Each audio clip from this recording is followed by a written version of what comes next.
Hello everyone. Ensure civil services के platform पर आप सभी व्यूअर्स का स्वागत है। आज भारत के कई क्षेत्रों में होली का त्यौहार मनाया गया है, तो हमारी टीम की तरफ से आप सभी लोगों को होली की बहुत बहुत शुभकामनाएं। आज का क्लास स्टार्ट करने से पहले एक क्वेश्चन हमेशा की तरह मैं आपसे करता हूं और आप लोग कमेंट में इसका आंसर दीजिएगा कि होली का त्यौहार हिंदी के किस महीने में, किस पक्ष में या पखवाड़े में और किस तिथि को मनाया जाता है। तीन क्वेश्चन है इसमें। किस हिंदी कैलेंडर के किस महीने में, किस तिथि को और किस पक्ष में, शुक्ल पक्ष या कृष्ण पक्ष, दो पक्ष होते हैं हिंदी कैलेंडर में, तो उसमें किस पक्ष में यह मनाया जाता है। इन तीनों का आंसर आप नीचे कमेंट में दीजिएगा। कभी कभी एग्जाम में पूछा गया ये क्वेश्चन। और इसके बाद आज की क्लास स्टार्ट करने से पहले मैं थोड़ा समय निकाल करके आज के जो आपका होली का त्यौहार है, होली के त्यौहार के बारे में जो एक संदेश है, मैं थोड़ा सा उस पर बात करना चाहूंगा कि किस तरह से होली का त्यौहार हम एस्पिरेंट्स के लिए महत्वपूर्ण है। दोस्तों, हम लोग तैयारी कर रहे होते हैं तो काफ़ी स्ट्रेस होता है एग्जाम का। हम लोग एक बड़े ही डिसिप्लिन्ड और बहुत ही एक प्रोसेस ऐसा होता है, इतना टफ प्रोसेस में लगे होते हैं कि उसमें हमें समय नहीं मिलता कि कई अन्य चीज़ों को भी हम देख सकें, लाइफ के अन्य पहलुओं को भी देख सकें। तो इस पर्व त्योहार के बहाने भी हम एक रूटीन प्रोसेस हमारा चल रहा है, उससे बाहर निकल के समाज के जो अन्य लोग हैं उनसे जुड़ते हैं। पुराने जो हमारे भेदभाव है वो हमारे खत्म होते हैं और हम आगे बढ़ते हैं। तो होली एक भाईचारे और प्रेम का संदेश भी लेकर आता है। लेकिन जो सबसे महत्वपूर्ण मैं इसका संदेश मानता हूँ, इसको रंगोत्सव भी कहते हैं होली को। तो जो मुझे सबसे इम्पोर्टेंट संदेश लगता है इस होली का, वह लगता है कि हमें अपनी पर्सनालिटी में बहुत सारे रंगों का समावेश करना चाहिए। अपने व्यक्तित्व को बहुरंगी बनाना चाहिए, जिससे आपका व्यक्तित्व निखर के सामने आए, आपका व्यक्तित्व निखर के सामने आए और बहुरंगी हो। इसमें जिस आपके पास जो भी आए तो एक बार आपके पर्सनालिटी से बिना इन्फ्लुएंस हुए ना रह पाए। ऑल्दो यद्यपि मैं मानता हूं कि विद्यार्थी जीवन में आप पढ़ाई कर रहे होंगे, बहुत मेहनत कर रहे होंगे, और मेहनत करते करते जब आप सफल हो जाएँगे, तो आप जब ट्रेनिंग में जाएँगे, अकेडमी में जाएँगे, तो आपको वहाँ पे आपकी पर्सनैलिटी के जो एक्स्ट्रा करिकुलर एक्टिविटीज़ हैं, उस पे भी आपको ट्रेन किया जाएगा, उसमें भी आपको ट्रेनिंग दी जाएगी। आपको सोशल वर्क में कैसे एक ऑर्गेनाइज़ेशन में काम करते हैं, कैसे टीम भावना के साथ काम करते हैं, इन चीज़ों का भी आपको ट्रेनिंग दिया जाएगा। लेकिन मैं चाहता हूँ कि आप एग्ज़ाम की तैयारी के दौरान भी जो आपके स्ट्रिक्ट लाइफ़स्टाइल है, जो पढ़ाई का जो आपका बोझ है, उसको कम करते हुए कभी-कभी आप इन चीज़ों में भी जो आपकी अभिरुचि के विषय हैं, जो अभिरुचि के केंद्र हैं आपके, उनको एक्सप्लोर करें, जो एरिया जो आपके इंटरेस्ट हैं, उनको एक्सप्लोर करें और अपना जो पर्सनैलिटी है, उसको थोड़ा-सा एक्सपैंड करें।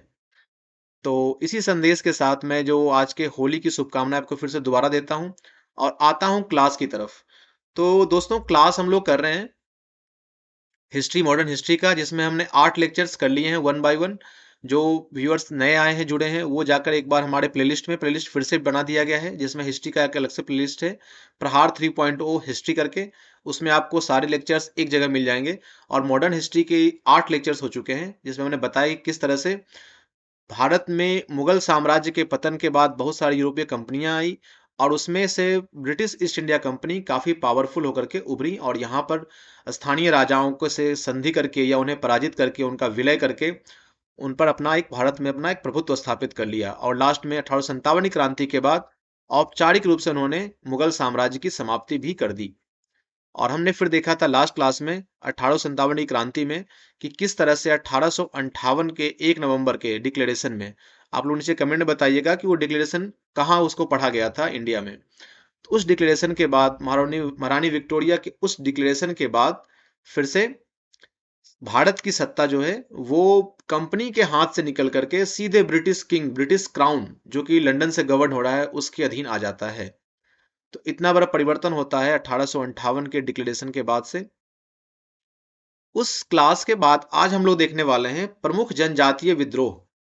दोस्तों, कई लोगों को ऐसा लगता है कि 1857 की क्रांति के बाद बहुत सारे जनजातीय विद्रोह या किसान आंदोलन होने शुरू हो गए, परंतु ऐसा नहीं है। हम लोग आज की क्लास में देखेंगे कि कैसे इस तरह के आंदोलन पहले से ही चल रहे थे। सन्यासी विद्रोह हो गया, जो कि बहुत पहले से चल रहा था, 18वीं सदी के सेकेंड हाफ से ही चल रहा था, उत्तरार्ध से ही चल रहा था।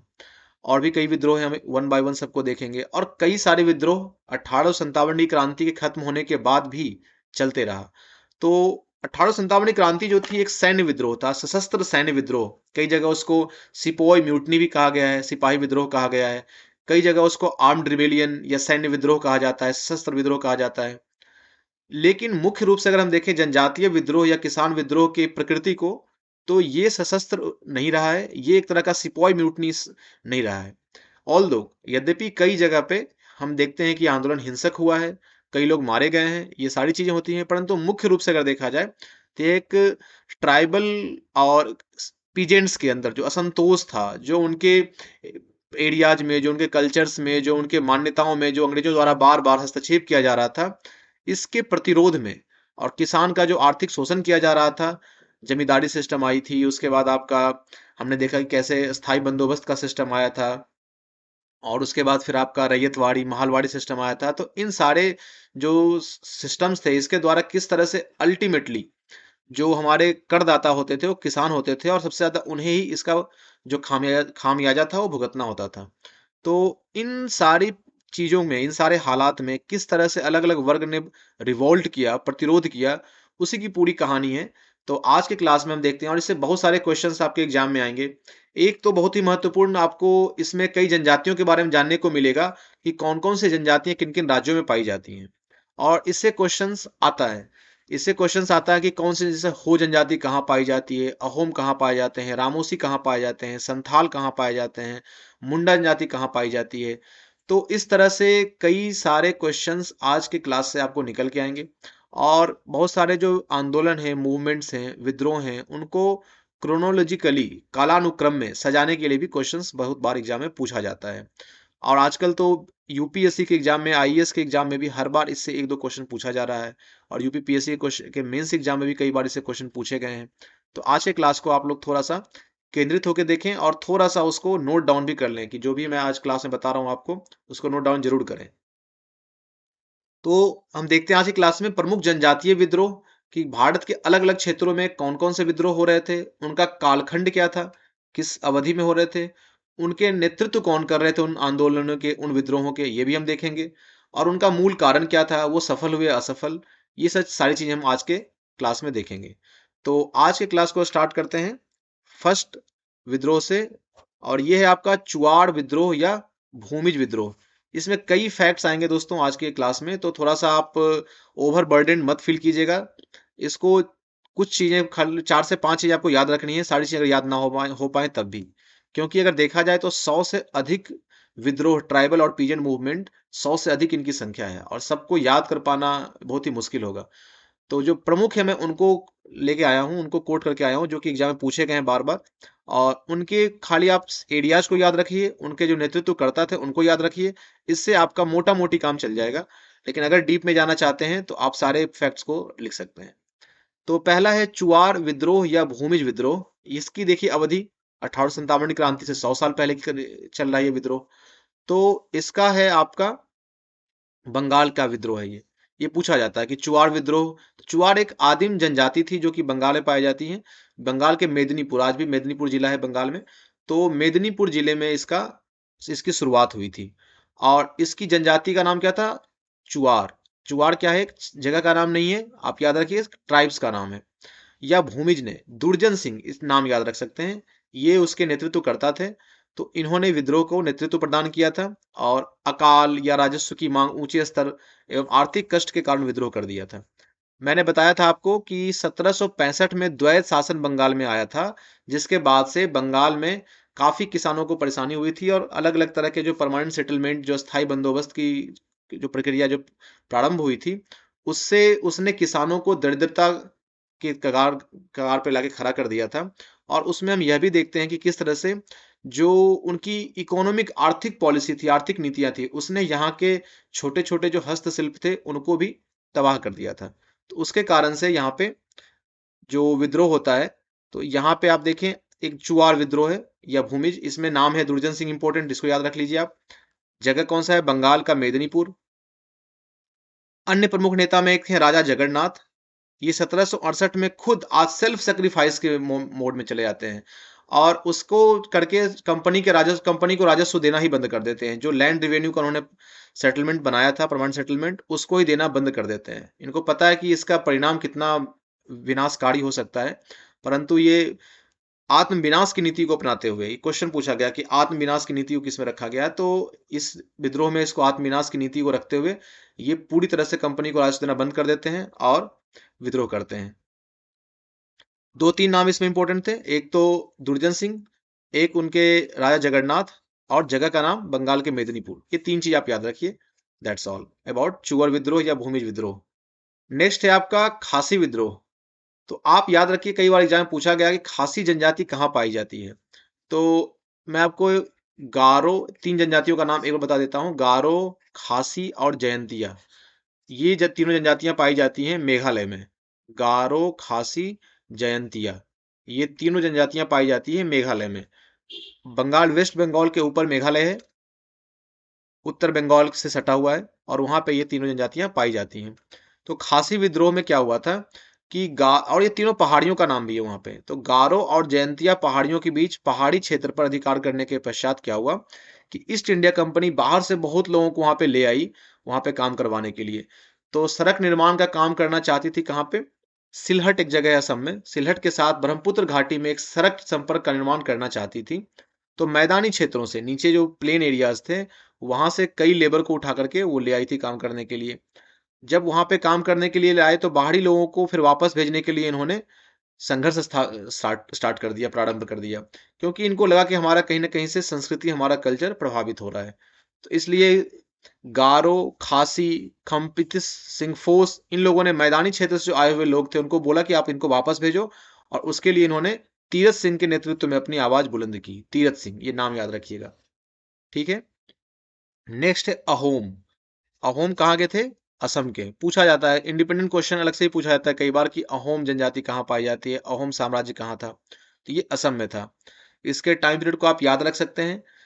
बर्मा युद्ध जो हुआ था अंग्रेजों का, उसके बाद क्या हुआ था कि अंग्रेजों द्वारा उत्तरी असम पर, उत्तरी असम जो नॉर्दर्न असम का पार्ट था, उस पर जबरन अधिकार के प्रतिरोध में अहोम शासक हुआ करते थे। अहोम राजवंश था, अहोम साम्राज्य था। तो उसके जो शासक हुआ करते थे, उनकी तरफ से विद्रोह किया गया था। नाम याद रख लीजिए, गोमधर कुंवर।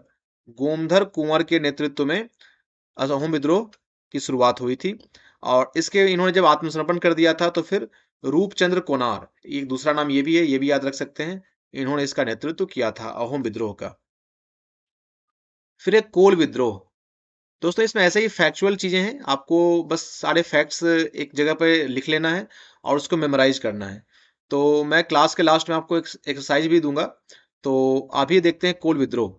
इसको याद करने का तरीका है कि आप इंडिया का मैप एक बना लें, और उसमें जो अलग अलग स्टेट्स हैं उसमें जो जो विद्रोह हुए हैं उनको नोट डाउन करें। ये जो मैं आपको क्लास में बता रहा हूँ, इसमें इससे सीधे एग्जाम में क्वेश्चन आ रखे हैं। इसके अलावा कई और भी विद्रोह हुए हैं, उसको भी आप उन स्टेट्स के सामने लिख करके उसको याद करें। और पर डे उसको अगर 4-5 बार देख लेंगे तो एक आध हफ्ते में आपको सारे विद्रोह कंठस्थ हो जाएंगे। तो कोल विद्रोह देखते हैं। कोल विद्रोह क्या था? छोटा नागपुर वाले एरिया में। देखिए झारखंड में जो भौगोलिक संरचना है झारखंड की, जो भौगोलिक स्थिति है झारखंड की, उसमें दो क्षेत्र बहुत महत्वपूर्ण है। इसको दो क्षेत्रों में बांटा जाता है झारखंड को। एक है आपका संथाल परगना वाला क्षेत्र, और एक है आपका छोटा नागपुर का पठार। संथाल परगना संथाल विद्रोह में हम देखेंगे, और छोटा नागपुर वाला रीजन जो हो गया वो आपका दूसरा क्षेत्र हो गया। तो ये दोनों क्षेत्र कहाँ है? झारखंड में। पूछा जाता है कई बार एग्जाम में क्वेश्चन कि ये कहाँ है। तो छोटा नागपुर का पठार। तो इस क्षेत्र में पाए जाते थे, कोल जनजाति पाई जाती थी। 1822 में इन्होंने क्या किया कि रांची, सिंहभूम, ये जिले हैं, ये सारे जिले हैं झारखंड के। हजारीबाग, पलामू, मानभूम, ये सारे जो क्षेत्र हैं, इसमें से विद्रोह फैला था कोल जनजाति के लोगों ने। और इन्होंने क्या, इनका जो मेन कारण क्या था कि इनके मुखियाओं ने क्या किया था कि अपनी जमीन, इनके जमीन जो थे हिंदू, सिख, मुस्लिम जैसे बाहरी किसान को हस्तांतरित होने, तो बाहर से जो आ रहे थे उनको जब जमीनें जा रही थी, तो इन लोगों ने उसका विरोध किया। मुख्य तौर पर अगर देखें आप, तो जनजातियों का जो विरोध हुआ है, विद्रोह हुआ है, उसमें मेन जो हुआ है उनकी संस्कृति के साथ जो छेड़छाड़ हुई है उसके कारण हुआ है। या तो उनकी धार्मिक मान्यताएं या परंपराओं, या फिर धर्मांतरण, या फिर उनकी जो संस्कृति थी उसमें हस्तक्षेप के कारण। कई बार ब्रिटिशर्स के द्वारा, कई बार जो बाहर के लोग आते हैं वहां पे हस्तक्षेप, इंटरवीन करते हैं, उसके कारण ये लोग विद्रोह करते हैं। तो मुख्य रूप से एक कॉमन कारण हर जगह वही है। अलग अलग जगह पे कुछ कुछ वहाँ के लोकल इशू हो सकते हैं, लेकिन एक कॉमन जो ट्रेंड देखने को मिलता है वो यही मिलता है। कि जनजातियों में जब सुदूरवर्ती और पहाड़ों में या घने जंगलों में जो जनजातियां कई सालों से रह रही हैं, हजारों सालों से, वो अनटच्ड रहती हैं मुख्य धारा से। लेकिन अब जब वहां पे जाकर के आप अपने प्रोपेगेंडा स्टार्ट करते हो, आप अपने जाके आइडिया जो वहां पे प्रोपेगेट करना शुरू करते हो, तो उन लोगों ने एक विद्रोह किया, उन लोगों ने एक अपना रेसिस्टेंस प्रतिरोध किया, अलग अलग नेताओं के माध्यम से, अलग अलग नेतृत्वकर्ताओं के माध्यम से। उसी कड़ी में है, कोल मुखिया ने क्या किया, उनकी जमीन बिकने लगी। जमीन खरीदने वाले थे हिंदू, सिख, मुस्लिम, और ये लोग बाहरी किसान थे। तो इनके का और दूसरा क्या हुआ था, 1822 में एक वहां पे हड़िया बोला जाता है। हड़िया होता है आपका एक वहां का देसी शराब होता है, वहां के चावल से निर्मित शराब होती है। इस पर शुल्क लगाने लग गए थे। अब देखिए, ब्रिटिश ईस्ट इंडिया कंपनी की इनके इतने उपनिवेश हैं, उसके बाद भी इनको संतुष्टि नहीं मिल रही है। और ये जंगल में जाकर के जो लोग बेचारे शराब से अपना जो पारंपरिक रूप से शराब तैयार करते थे, उन जनजातियों पे भी इसके प्रोडक्शन पे टैक्स लगाने लग गए। तो ये अति होती है ये सारी चीजें। तो इस पे उत्पाद शुल्क लगाने लग गए। और 1827 में भी क्या हुआ इसमें, कि ये जबरन अफीम उगाने के लिए बाध्य करने लगे। हमने देखा था कि कैसे ये अपने ट्रेड को विकसित करने के लिए क्या करते थे, कि इंडिया के जो किसान थे, जो खेती करने वाले थे, उनसे वही चीज उगवाते थे जिसका इनको निर्यात करना होता था, या जिस तरह से कच्चे माल को यहाँ से लेकर के अपने इंग्लैंड में या फिर बाहरी देशों में निर्यात करना होता था। तो अफीम को निर्यात करते थे ये चीन की तरफ। तो अफीम उगाने लग गए ये, और उसके लिए बातें करने लग गए। तो इसमें क्या हुआ, छोटा नागपुर के कोल तो नाराज हो गए, और उसके बाद सिंधराय मानकी, ये दो नाम है, और विंदराय मानकी, ये नेतृत्व इन्होंने ही किया था। इन दोनों ने नेतृत्व किया था, और इनके नेतृत्व में विद्रोह शुरू हुआ था। और बाद में जो बहुत ही महत्वपूर्ण नाम आता है, एग्जाम में कई बार क्वेश्चन से आया है, कि 1831 में बुद्धो भगत भी कहते हैं, बुद्धू भगत भी कहते हैं, इनके नेतृत्व में कोल विद्रोहियों ने हजारों बाहरी किसानों को मार दिया था। तो ये हिंसक हो गया था बाद में।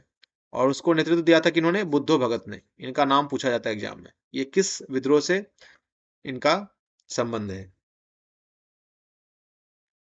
नेक्स्ट है आपका संथाल विद्रोह। मैंने बताया आपको, झारखंड में एक है आपका छोटा नागपुर का पठार, और दूसरा ज्योग्राफिकल रीजन है आपका संथाल परगना। तो संथाल परगना वाले क्षेत्र में संथाल विद्रोह हुआ था। और एक महत्वपूर्ण 19वीं शताब्दी के महत्वपूर्ण विद्रोह में से एक था आपका संथाल विद्रोह। इसका प्रमुख क्षेत्र भागलपुर, आज भागलपुर कहाँ है, बिहार में है। और राजमहल की पहाड़ियां कहाँ है, झारखंड में है। तो ये वाला रीजन था आपका, भागलपुर से राजमहल की पहाड़ियां, जिसे कहते थे दामने कोह। इसे कहते थे दामने कोह। ये पूछा जा सकता है एग्जाम में, दामने कोह किस क्षेत्र को कहते थे।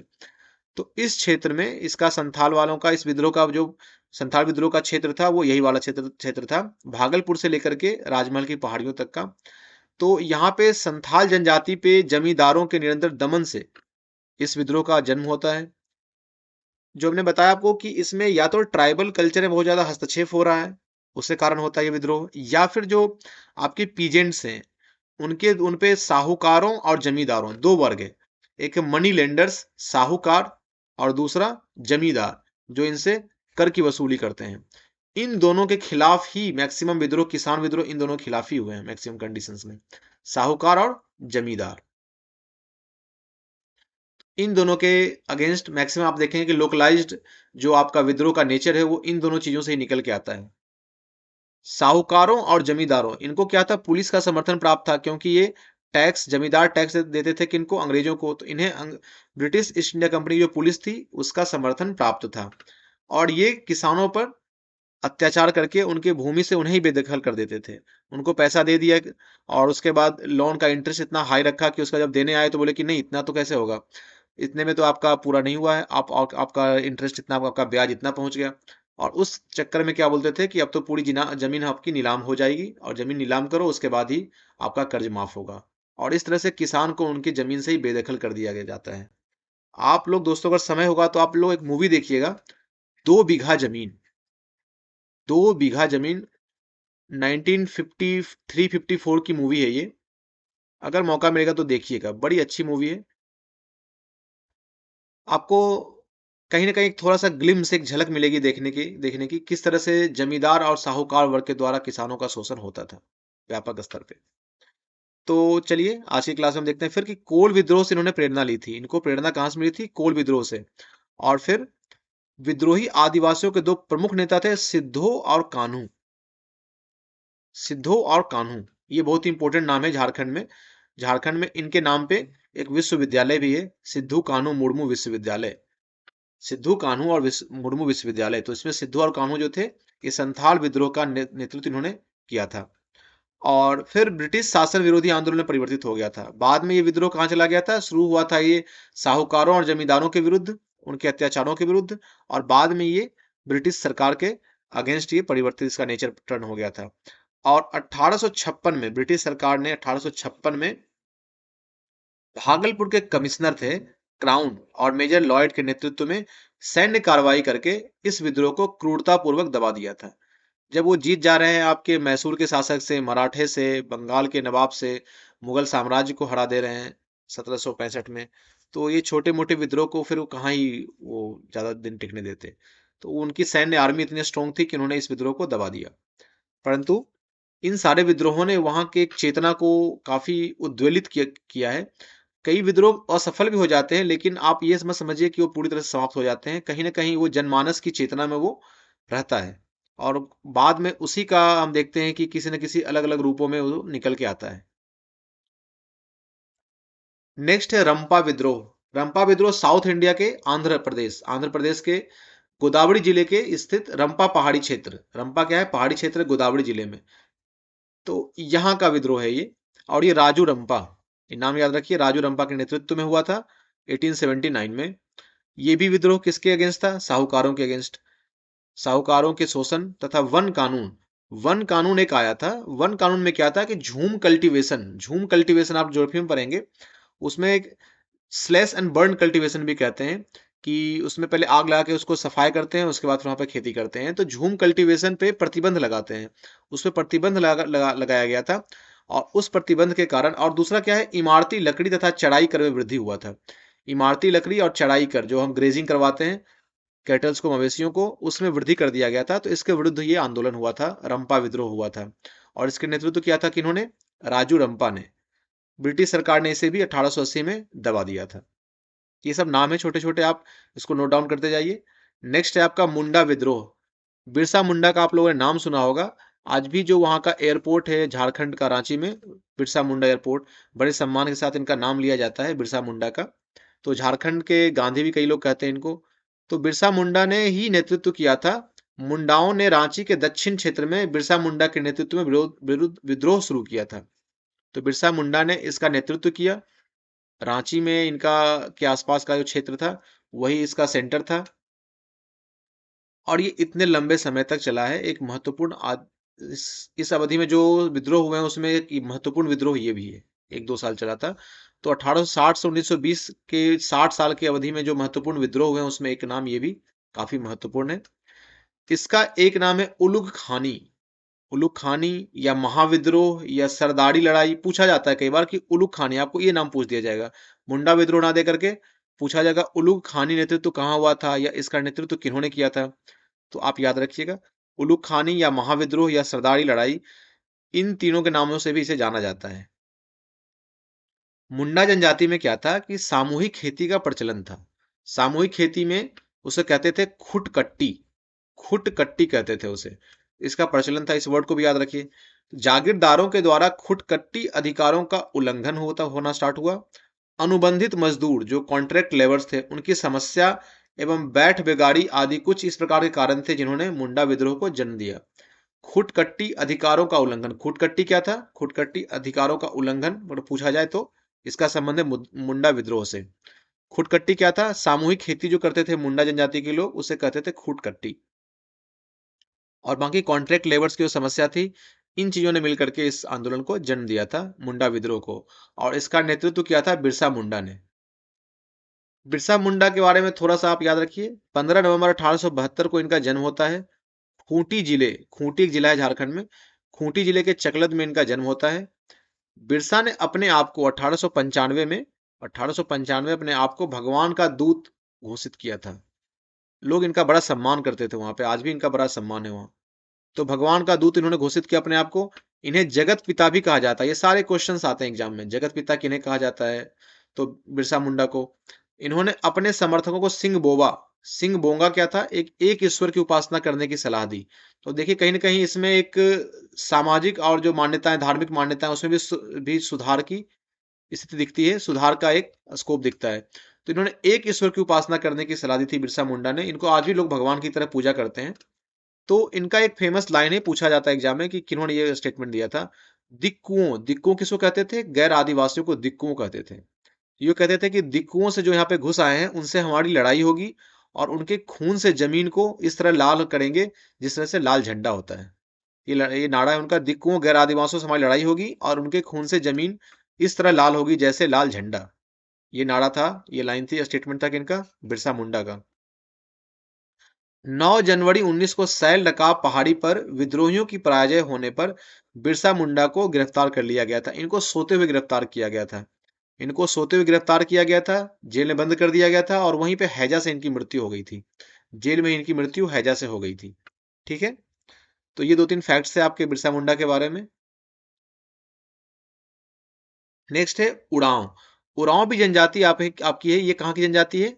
ये भी झारखंड की जनजाति है, उरांव। मुंडा, संथाल, उरांव, कोल, ये सारी जनजातियां कहाँ की हैं? झारखंड की हैं। छोटा नागपुर पठार पर रहने वाला एक जनजातीय समुदाय है उरांव। प्रथम विश्व युद्ध के प्रारंभ में इन्होंने विद्रोह किया था, क्योंकि उरांवों ने प्रथम विश्व युद्ध को ब्रिटिश सत्ता के समाप्त होने के अवसर के रूप में देखा था। ये काफी बाद का देखिए आंदोलन है। हम एक चीज और भी हम डिस्कस करेंगे लास्ट में, कि कैसे 1914 के पहले के जो आंदोलन हुए थे, स्पेशली पीजेंट मूवमेंट, वो 1914-15 के बाद के पीजेंट मूवमेंट से अलग थे, उनकी प्रकृति अलग थी। महात्मा गांधी के पदार्पण होने के बाद, भारतीय राजनीति में महात्मा गांधी के पदार्पण होने के बाद, जो किसान आंदोलन थे, जो पीजेंट मूवमेंट्स थे, उनकी प्रकृति बदल जाती है। ज्यादा संगठन उनमें आ जाता है, ज्यादा उनका ब्रॉड विजन हो जाता है। और आप देखेंगे कैसे चंपारण के विद्रोह में महात्मा गांधी जाते हैं लीड करने के लिए। आपके बारदोली में सरदार जाते हैं, खेरा सत्याग्रह करते हैं जाकर वहां पे गुजरात में। तो उसमें आप कहीं ना कहीं देखेंगे कि बहुत सारी बड़ी बड़ी पार्टियों, जो कम्युनिस्ट पार्टी या कांग्रेस पार्टी, इनका सपोर्ट होता है, इनका समर्थन मिलता है। जो 1914-15 के बाद, महात्मा गांधी के पदार्पण के बाद जो आंदोलन हुए हैं, किसान आंदोलन, उनमें इन पार्टियों का समर्थन मिलता है। उनकी प्रकृति थोड़ी अलग होती है, ये वो इतने लोकलाइज्ड नहीं होते हैं, ऑल्दो वे कहीं ना कहीं से ओरिजिनेट होते हैं, परंतु उनका विस्तार बहुत व्यापक होता है। तो आपका ये था उरांव आंदोलन। ये क्या देखते हैं, प्रथम विश्व युद्ध में अंग्रेज अगर हार जाएंगे तो इनको लगा कि इससे हमें भी छुटकारा मिल जाएगा इनके शासन से। तो उसी समय ये विरोध स्टार्ट करते हैं। जतरा भगत, प्रारंभ में जतरा भगत द्वारा, ये इनका नाम याद रखिए, जतरा भगत द्वारा अंग्रेजों तथा जमींदारों के शोषण के विरुद्ध और धार्मिक सुधार हेतु यह आंदोलन चलाया जाता है, जो बाद में देखिए राष्ट्रीय आंदोलन का एक हिस्सा बन जाता है। मैंने आपको कहा था कि जो 1914-15 के बाद जो आंदोलन हुए हैं, वो उनका कहीं ना कहीं एक नेचर हुआ नेशनल मूवमेंट की तरफ वो चला जाता है, वो उतने लोकलाइज्ड नहीं होते हैं। जतरा भगत के पश्चात उनकी पत्नी खेमनी ने ही इस चीज को, इसके आंदोलन का नेतृत्व किया, और उसने इसको और मजबूती भी दी थी। तो ये दो नाम आप याद रखिए, जतरा भगत की के निधन के पश्चात उनकी पत्नी थी खेमनी, उन्होंने इसका नेतृत्व किया, इस आंदोलन को और मजबूत बनाया, उड़ाव विद्रोह का। ठीक है। ताना भगत, जतरा भगत, ताना भगत, इनका नाम इसलिए इंपॉर्टेंट है कि ये गांधी जी के स्वदेशी आंदोलन से बहुत प्रभावित हुए थे। गांधी जी के स्वदेशी आंदोलन से बहुत प्रभावित हुए थे। ये विद्रोही गांधी जी की तरह सादगी, सत्य और अहिंसा में विश्वास रखते थे। और देखिए कैसे ये गांधी जी के आह्वान पर इन्होंने खादी वस्त्र पहनने पर जोर दे दिया था, मदिरा त्याग का संकल्प लेने लग गए थे। अहमदाबाद कांग्रेस सम्मेलन में ताना भगतों ने बड़ी संख्या में भाग लिया था। ताना भगत के जो लोग थे, अन्य साथ उनके समर्थक थे, उन्होंने बड़ी संख्या में इस आंदोलन में भाग लिया था। तो ताना भगत का आप नाम याद रखिएगा। ताना भगत के जनजातीय आंदोलन ने इतने उच्च स्तर की राष्ट्रीयता की भावना को जागृत किया कि स्वतंत्रता के इतने वर्षों के पश्चात भी राष्ट्रीय तिरंगे की प्रत्येक सप्ताह सप्ताह सामूहिक पूजा करते हैं। आप ताना भगत का नाम देखिए, काफी इंपॉर्टेंट है, वो गांधी के विचारों से काफी प्रभावित हैं। वो स्वदेशी आंदोलन से प्रभावित हैं, खादी वस्त्र पहनने पर जोर देते हैं, मदिरा त्याग का संकल्प लेते हैं। ये राष्ट्रीय आंदोलन के में एक तरह से उसकी मुख्य धारा में समाहित कर देते हैं अपने आंदोलन को। और आज भी राष्ट्रीय तिरंगे झंडे की प्रत्येक सप्ताह ये सामूहिक पूजा करते हैं। तो ये बड़ा इंपॉर्टेंट फैक्ट है, एक इसको आप नोट डाउन कर सकते हैं। नेक्स्ट है मणिपुर विद्रोह या नागा विद्रोह। मणिपुर विद्रोह या नागा विद्रोह, इसका आरंभ किया था रोंगबई जेदोनांग ने। इस नाम को याद रखिए, रोंगमई जदोनांग ने। ये पहले क्या थे, मेसोपोटामिया। मेसोपोटामिया इराक को कहते थे, उसका प्राचीन नाम है मेसोपोटामिया। तो मेसोपोटामिया में ये सैनिक रह चुके थे। 1925 में जब ये आए, तो यहाँ पे उन्होंने युवकों का संगठन बना करके इन्होंने आतंकवादी गतिविधियों से उन्हें, सब आप देखेंगे जब हम नेशनल मूवमेंट पर की पढ़ाई करेंगे तो हम देखेंगे कैसे 1920 के बाद से एक गरम दल जो था धीरे धीरे वो आपके प्रतिक्रियात्मक रिवॉल्यूशनरी और आर्म्ड रिवेलियन सशस्त्र विद्रोह के माध्यम से अंग्रेजों को भारत से बेदखल करने की योजना बनाते हैं, और उस तरह की गतिविधियां काफी अधिक संख्या में होने लग जाती है। उसी कड़ी में देखेंगे कैसे चंद्रशेखर आजाद और भगत सिंह के बारे में हम पढ़ेंगे। तो इनका भी वही था कि आतंकवादी गतिविधियों द्वारा चाहते थे कि ब्रिटिश को खदेड़ने की योजना बनाते थे। इस आंदोलन का, इसको आतंकवादी हम तो नहीं कहेंगे, क्योंकि आतंकवादी, हम इसको कह सकते हैं कि ये क्रांतिकारी गतिविधि कह सकते हैं। तो क्रांतिकारी गतिविधियों द्वारा ब्रिटिश को खदेड़ने की योजना बनाते थे।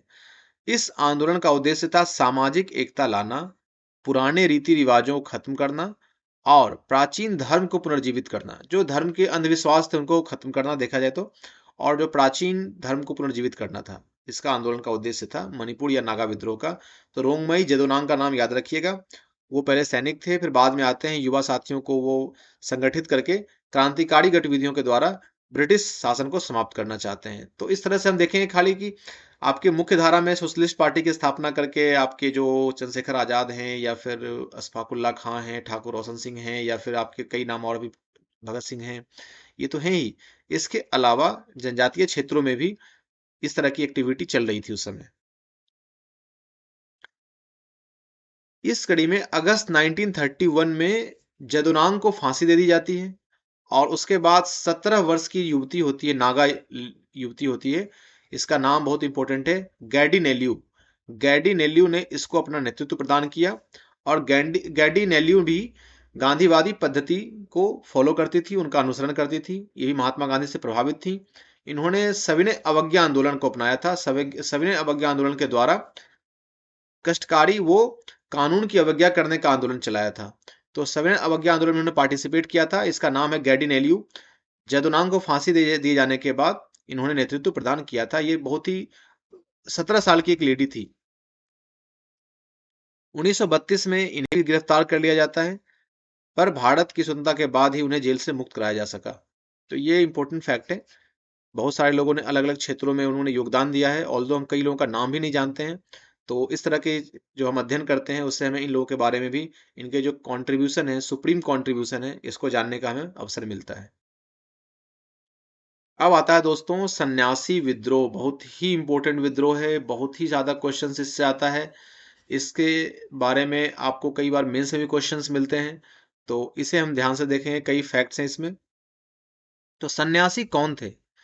सन्यासी विद्रोह में आप देखेंगे तो सन्यासी में आप देखिए उस समय क्या था कि बंगाल में अंग्रेजों द्वारा स्थापित नई अर्थव्यवस्था जो आई थी 1765 में, खासकर जब द्वैध शासन स्टार्ट हो गया था, तो उससे बहुत सारे किसान अपने ही भूमि से बेदखल हो गए थे, अपने ही खेत में मजदूर बन गए थे।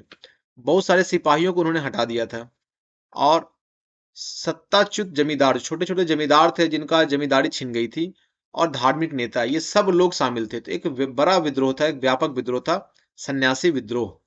ये मूलतः कृषक थे, किसान थे। ये कौन थे?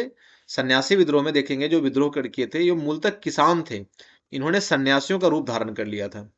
1770 में जब द्वैध शासन चल रहा था, तो उसमें बहुत एक बार उसमें क्या होता है, बहुत ही भयानक अकाल पड़ता है बंगाल में, भीषण अकाल पड़ता है। और उसके बाद कई लोग उसमें मारे जाते हैं। बताया जाता है कि उसमें बंगाल की एक बहुत बड़ी आबादी खत्म हो जाती है उस अकाल के बाद से, और उसके बाद ये लोग काफी एज पे आ जाते हैं।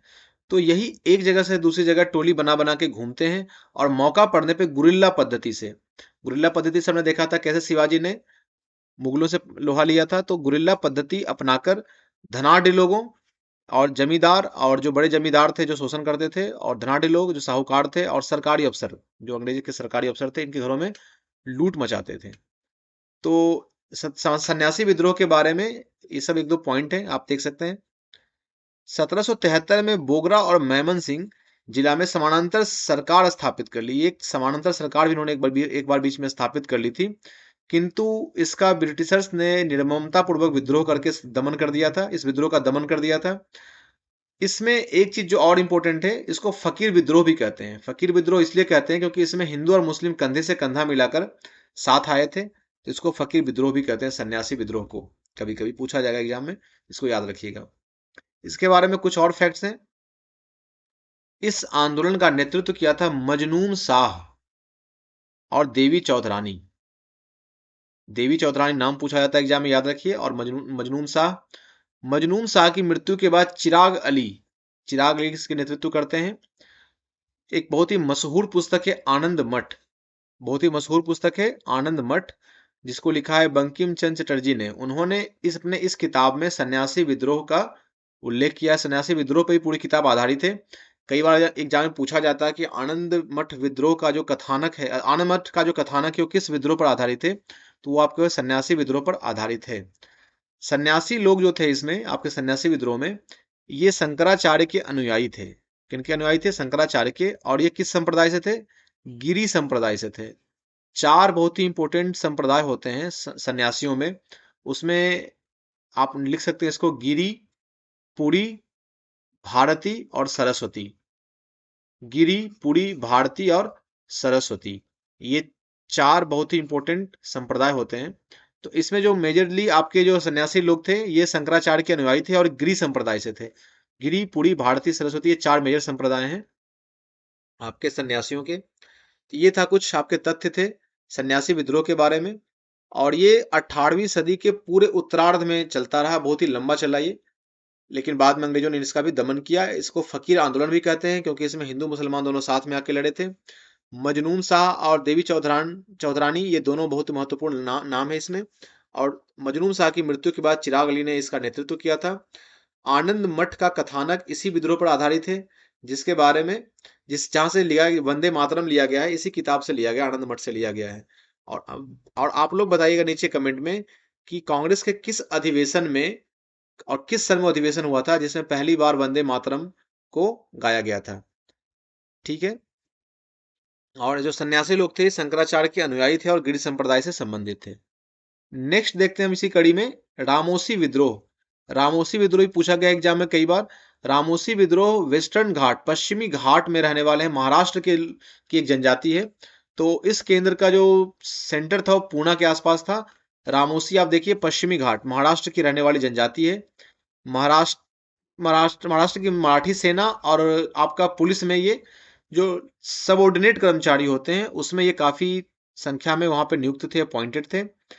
ये नई भू राजस्व नीति का विरोध कर रहे थे। हमने देखा था कैसे वहां पे पहले स्थायी बंदोबस्त आया था बंगाल में, फिर बाद में रैयतवाड़ी और महालवाड़ी आया था। तो रैयतवाड़ी आपके साउथ इंडिया में आया था, महालवाड़ी वेस्टर्न इंडिया में था। तो इस नई भू राजस्व व्यवस्था का विरोध कर रहे थे। 1822 में ये नाम फिर इंपोर्टेंट हो गया। सरदार चित्तूर सिंह के नेतृत्व में इन्होंने रामोसी जनजातियों ने विद्रोह किया था। और ये कहाँ थे? ये थे वेस्टर्न घाट की जनजाति थी। 1825-26 में एक अकाल पड़ा था, तो अन्न के अभाव में रामोसियों ने उमाजी के नेतृत्व में फिर से इसका विद्रोह किया था। उमाजी, ये नाम ज्यादा इंपॉर्टेंट है, इसको याद रख लीजिए आप, चित्तूर सिंह का। फिर दोस्तों पागलपंथी विद्रोह 1825 में होता है। इसके नेता थे करम शाह। इसको नेतृत्व दिया था करम शाह ने। ये उत्तरी बंगाल में हुआ था और ये अर्ध धार्मिक प्रकृति का था, ये सेमी रिलीजियस टाइप का था। और ये मुख्य कारण इसका था जमींदारों द्वारा कृषकों का शोषण करना था, पर बाद में ये रिलीजियस रिफॉर्म, धार्मिक सुधार की तरफ प्रेरित हो गया था। आगे चल करके हम देखते हैं टीपू सुल्तान नहीं है ये टीपू है, करम शाह के पुत्र का नाम है टीपू। तो वो एक फकीर है, उनको इन्होंने नेता बनाया लोगों ने। और जाकर के इन्होंने फिर इसका नेतृत्व, पागलपंथी विद्रोह का नेतृत्व टीपू के हाथ में आ गया। ये बाउल संप्रदाय के अनुयायी थे टीपू, और बाउल संप्रदाय के लोग एक दूसरे को पागल कहते थे। तो यहीं से आया पागलपंथी, पागल पंथ, पंथ मतलब रास्ता। इसके अनुयायी दोनों धर्म के लोग थे, हिंदू भी थे, मुसलमान भी थे। और फिर बाद में 1827 में टीपू की जब गिरफ्तारी होती है, तो नेतृत्व विहीन होने के बाद ये विद्रोह समाप्त हो जाता है। फिर बाद में 33 में जानकू पाथर एवं दोगबाज पाथर के नेतृत्व में पुनः भड़कता है, लेकिन उसके बाद इसका कोई उतना इम्पैक्ट नहीं रह जाता है। तो दो तीन नाम आपको याद रखना है इसमें। एक तो करम शाह पागलपंथी विरोध के प्रेरक थे, इनके पुत्र बाद में टीपू आते हैं। ये सेमी रिलीजियस धार्मिक सुधार आंदोलन की तरफ प्रेरित हो जाता है। तो ये तीन नाम है। और एक दूसरे को ये पागल भी कहते हैं बाउल संप्रदाय के लोग, तो उसी संप्रदाय से ये आते थे, मानते थे टीपू। ठीक है, और इसके अनुयायी दोनों थे बाउल संप्रदाय के, हिंदू भी और मुस्लिम भी। ये था आपका पागलपंथी विद्रोह। फराजी या फरेजी, इससे भी क्वेश्चन आता है, फराजी या फरेजी विद्रोह। इसमें अफीम की जबरन खेती जब करवाई जाने लगी तो फरीदपुर के हाजी सरियतुल्ला ने किसानों को संगठित किया और इन्होंने अफीम की जबरन खेती को मना कर दिया। तो अधिक भू राजस्व का निर्धारण जो होता था, वो इस समय का जो तात्कालिक कारण था, अधिक भू राजस्व का निर्धारण तथा बड़े स्तर पर किसानों को उनकी जमीनों से बेदखल किया जाना। हमने देखा था लास्ट क्लास में कैसे उनकी आर्थिक नीतियां थी, जो उसमें किसान अपने ही खेत में मजदूर बन गए थे और उनसे अंग्रेज जो चाहते थे वो उसकी खेती करवाते थे। कहीं नील की खेती करवाते थे, कहीं आपके अफीमी खेती करवाते थे, तो कहीं सोडे की खेती करवाते थे। तो अपने लिए वो अपने प्रॉफिट के हिसाब से वो खेती करवाते थे। जिन्होंने अफीम की जबरन खेती का विरोध किया था, और इसका जो तात्कालिक कारण था, अधिक भू राजस्व का निर्धारण तथा बड़े स्तर पर किसानों का को उनकी जमीनों से बेदखल किया जाना। बाद में उन्हीं के पुत्र हाजी सरियतुल्लाह के पुत्र दादू मियां ने इसका नेतृत्व किया। ये नाम भी इंपॉर्टेंट है, दोनों नाम आप याद कर लीजिए, अपना नोट कर लीजिए इसको। दादू मियां अपने पिता हाजी सरियतुल्लाह के निधन के बाद इन्होंने उसने का नेतृत्व किया फरेजी विद्रोह का। एक तरह का ये धार्मिक, सामाजिक और राजनीतिक क्षेत्र में रेडिकल परिवर्तन की वकालत करते थे। रिलीजियस रिफॉर्म की बात करते थे, सोशल रिफॉर्म की बात करते थे, और पॉलिटिकल तो कहीं ना कहीं से था ही। तो उसके रेडिकल मतलब तुरंत ट्रांसफॉर्मेशन हो, उस तरह का इनका विजन था दादू मियां का। इन्होंने अपनी पंचायतें गठित करने तथा ब्रिटिशों के न्यायालय का बहिष्कार करने को भी अपने अनुयायियों को कहा था। तो ये काफी इंपॉर्टेंट विद्रोह है, फराजी विद्रोह। इसके बाद है नील विद्रोह। नील विद्रोह होता है आपका 1859 से 60 तक। नील विद्रोह बहुत ही इंपॉर्टेंट है। बाद में हम देखेंगे कैसे नील की खेती के जो आपके थे 3 कठिया सिस्टम, 3/20, एक बीघे में 20 कट्ठा होता है, और 20 कट्ठा में आपका एक बीघा मतलब एक कट्ठे में कितना स्क्वायर फीट होता है, ये आप लोग जरा नीचे बताइएगा कमेंट सेक्शन में कि एक कट्ठा में कितना स्क्वायर फीट होता है जमीन का एरिया। तो ये एक जमीन के क्षेत्रफल को नापने का एक मानक था। तो 20 कट्ठा मतलब एक बीघा के 20 कट्ठे में 3 कट्ठे में आपको नील की खेती करनी होती थी, जिसके विद्रोह में फिर चंपारण में होता है, नील किसानों ने किया था। और फिर इसका नेतृत्व किया था गांधी जी ने। महात्मा गांधी का पहला आंदोलन था भारत में, चंपारण सत्याग्रह। तो उसके बहुत साल पहले ही 1859-60 में नील विद्रोह हुआ था एक। उसको हम देखेंगे 1859-60 वाला अभी हम देखते हैं, और बाद जो चंपारण विद्रोह उसको हम नेशनल मूवमेंट जब पढ़ेंगे तो उसमें हम देखेंगे आपका चंपारण सत्याग्रह देखेंगे, खेड़ा सत्याग्रह देखेंगे, बारडोली आंदोलन देखेंगे। ये सब मूवमेंट हम नेशनल मूवमेंट के टाइम पे देखेंगे। तो दोस्तों नील विद्रोह जो था, ये अपने आप में बहुत ज्यादा एक एग्रेसिव और बहुत ज्यादा व्यापक आंदोलन था, नील विद्रोह। और ये 1857 की क्रांति के ठीक बाद हुआ था। एक दो बार एग्जाम में, आईएएस के एग्जाम में प्री में क्वेश्चन पूछा गया है कि 1857 की क्रांति के ठीक बाद निम्नलिखित में से कौन सा विद्रोह हुआ था, तो ये नील विद्रोह था, जो बड़ा ही प्रभावशाली विद्रोह हुआ था। इसका सेंटर कहाँ था? बंगाल में सेंटर था, और नदिया जिले के गोविंदपुर गांव से शुरू हुआ था। नदिया जिले के गोविंदपुर गांव से शुरू हुआ था। इस विद्रोह का प्रमुख कारण क्या था? जैसा कि वो पता है कि नील की खेती करवाते थे यूरोपियन लोग, जो अंग्रेजी लोग थे, क्योंकि इसको उनको कच्चा माल मिलता था और इससे वो पेंट करते थे, इंडिगो कल्टीवेशन। तो उसमें था क्या, अधिकांशतः यूरोपीय थे जो खेती करवाते थे, और वो जो कृषकों को, किसानों को जबरन नील की खेती करने तथा उत्पादित जो प्रोडक्ट होता था नील का, उसको बहुत ही कम दाम में कम कीमत पर बेचने को मजबूर करते थे। हमने इसी क्रम में देखा था कैसे बनारस में जुलाहे होते थे, उनके उनके साथ जो ददनी प्रथा होती थी, ददनी प्रथा हम देखते हैं यहाँ पे, ददनी प्रथा, उसमें क्या होता था कि उनको पहले ही कुछ पैसा पकड़ा दिया जाता था, अग्रिम धनराशि पकड़ा दी जाती थी, जो करारनामा कहते थे। और उतना पैसा पकड़ाने के बाद उनको ठीक ठाक अमाउंट में कॉटन दे दिया जाता था, और बोला जाता था कि एक निर्धारित अवधि के उपरांत, एक निर्धारित डेट को आपको इतना वस्त्र बना करके बना देना है, जिसको बाद में बेचते थे। और वो इतना आपका वो था, ददनी प्रथा थी, कि कई आपके जुलाहों ने क्या किया था, अपना अंगूठा काटने लग गए थे। वो इतना काम था उनका, और इतना काम करवाते थे और देते कुछ नहीं थे उनको। मनमाने कीमत पे उनको उनसे खरीदते थे सामान की, जो हम चाहेंगे उसी कीमत पे खरीदेंगे, आपको इतनी मेहनत करवाने से कोई फायदा नहीं उनको। तो ये ददनी प्रथा थी। तो बाजार भाव से काफी कम दाम में वो खरीदते थे अंग्रेज इनसे, और ये जबरन करवाते थे उनसे खेती। तो इसी के विरोध में नील विद्रोह हुआ था। इससे कुछ और भी फैक्ट पूछे जाते हैं इस विद्रोह से। एक तो है कि 1860 में उपरोक्त साधनों को अपेक्षित सफलता नहीं मिलते देखकर किसान सशस्त्र संघर्ष पर उतारू हुए। तो नदिया जिले के दो नाम बड़े इंपॉर्टेंट है, विष्णु विश्वास और दिगंबर विश्वास। विष्णु विश्वास और दिगंबर दिगंबर विश्वास ने किसानों को बोला कि हम नील की खेती नहीं करेंगे, और उन्होंने इसका विरोध शुरू कर दिया। और इनके नेतृत्व में किसान वहां पे एकजुट हुए और नील की खेती बंद कर दी। किसानों ने अग्रिम धनराशि लेने से ही मना कर दिया। वो जो उनको लालच देते थे पहले ना कि गरीब हैं तो क्या करेंगे, इनको तो पैसा देंगे, रख ही लेंगे। तो इन्होंने अग्रिम राशि लेने से ही मना कर दिया, करारनामे पे साइन करने से मना कर दिया। और फिर इसके इनके नेतृत्व में बोला कि हम अब नील की खेती नहीं करेंगे। तो विद्रोह की व्यापकता को देखते हुए सरकार ने एक नील आयोग का गठन किया था।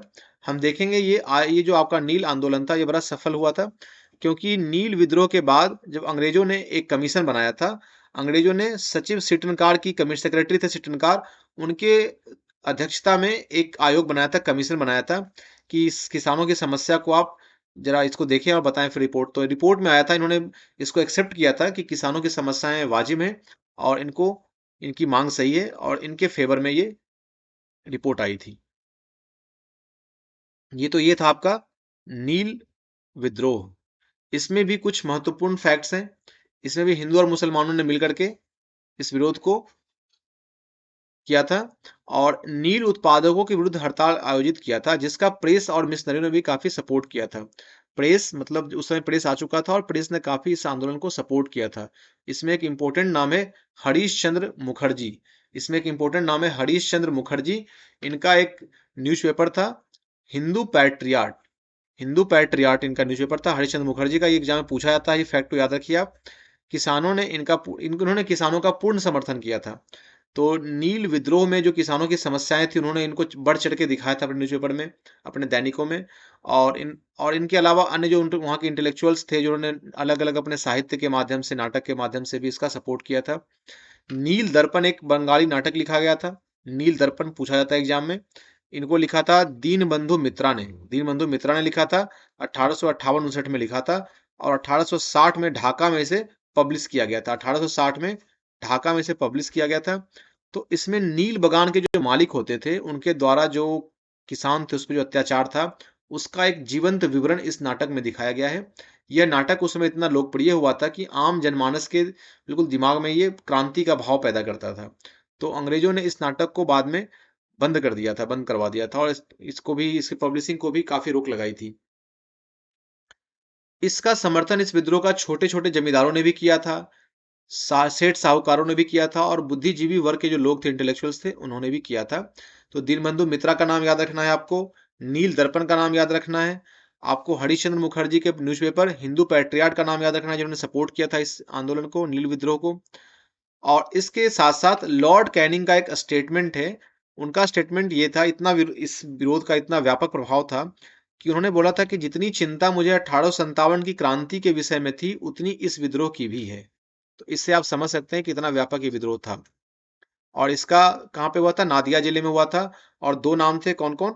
एक थे आपके दिगंबर विश्वास, एक थे विष्णु विश्वास। इन दोनों के नेतृत्व में इस विद्रोह की शुरुआत हुई थी। एक फैक्ट और है कि इस नाटक का, नील दर्पण नाटक का अंग्रेजी में अनुवाद किया था माइकल मधुसूदन दत्ता ने किया था। इसको भी आप नोट डाउन कर सकते हैं। और रेवरेंड जेम्स लॉन्ग द्वारा इसको प्रकाशित किया गया था, पब्लिश किया गया था इंग्लिश में। फिर ये दोस्तों, बंगाल का पाबना विद्रोह, ये भी काफी इंपोर्टेंट विद्रोह है। बंगाल का पाबना विद्रोह 1873 में हुआ था। ये भी पाबना जिला में क्या था? जमींदारों के शोषण के विरोध में। हम देख रहे हैं कि सबकी प्रकृति ऑलमोस्ट सेम है, जमींदारों साहूकारों के शोषण के विरोध में, या फिर जनजातीय मामलों में हस्तक्षेप के विरोध में, या फिर आपके उनके कल्चरल सांस्कृतिक चीजों के विरोध के में आपका ये विद्रोह हो रहा है, या फिर ब्रिटिश ईस्ट इंडिया कंपनी की आर्थिक नीतियों और उनके जो किसानों को उनके जमीन से बेदखल करने की नीतियां थी, उनके विरोध में ही ये सारे मूवमेंट्स हो रहे हैं। तो उसी कड़ी में फिर है बंगाल का पावना विद्रोह। तो पावना विद्रोह में क्या था? पावना जो आपका क्षेत्र था बंगाल का, वो बहुत ही उपजाऊ और बहुत ही रिच क्षेत्र था, क्योंकि वहां तो दोहरी फसल होती थी, मतलब दो फसला जमीन थी वहां पे। और साथ में पटसन के फलते फूलते व्यापार थे। पटसन जूट को ही कहते हैं वहां पे। तो पटसन का फलता फूलता व्यापार था, जिसके कारण वो क्षेत्र था जो रिलेटिवली ज्यादा रिच था, ज्यादा समृद्ध था। यहाँ 50% से अधिक काश्तकारों ने 1859 में के अधिनियम जब आया था तो उसका एक्ट 10, उसका जो धारा 10 था, वो दखली का अधिकार प्राप्त कर लिया था। उनको उनका दखल हो गया था, अपने जमीन मालिकाना हक हो गया था उनका।